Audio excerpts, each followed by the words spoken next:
Atas insiden panggilan sayang yang bocor dari ponsel seorang anggota Dewan dalam rapat dengar pendapat bersama Kapolri Jenderal Listio Sigit berbuntut panjang. Belakangan diketahui suara sayang itu berasal dari ponsel anggota Komisi 3 DPR dari fraksi PKS. Terkait hal ini, Forum Masyarakat Peduli Parlemen Indonesia menyoroti bagaimana bisa aksi panggilan sayang itu dilaporkan ke Mahkamah Kehormatan Dewan atau MKD. Hal ini lantaran Abu Bakar Al-Habsyi merupakan Ketua Mahkamah Kehormatan Dewan atau MKD yang mana terekam ada panggilan sayang yang bocor saat rapat DPR.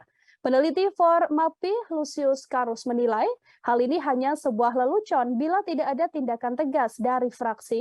Lucius pun mengatakan semestinya pada saat yang sama, fraksi menarik anggotanya dari MKD untuk mencegah adanya konflik kepentingan. Rapat dengar pendapat antara DPR dan Kapolri pada Rabu 24 Agustus lalu menyisakan cerita menarik terutama kala adanya suara seorang wanita yang memanggil sayang dari sambungan telepon. Momen itu terjadi saat rapat memasuki sesi pembacaan kesimpulan dan anggota Komisi 3 DPR Habibur Rahman menyampaikan usulannya.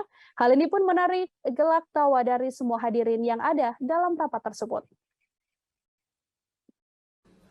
Pimpinan. Ini kan kaitannya dengan Pilpres tadi. Silakan. Jadi Dinda. Terkait tema yang perbaikan yang diusung Pak Kapolri sendiri kemarin pasca kasus penembakan ini soal pekat ya, penyakit masyarakat. Pak Kapolri yang di dalam pengarahan ini kita ikuti juga kan ada stressing soal pekat, dan di rapat tadi kita bahas soal pekat. Maksud saya dimasukkan di sini apakah bagaimana gitu loh di tesnya. Terima kasih.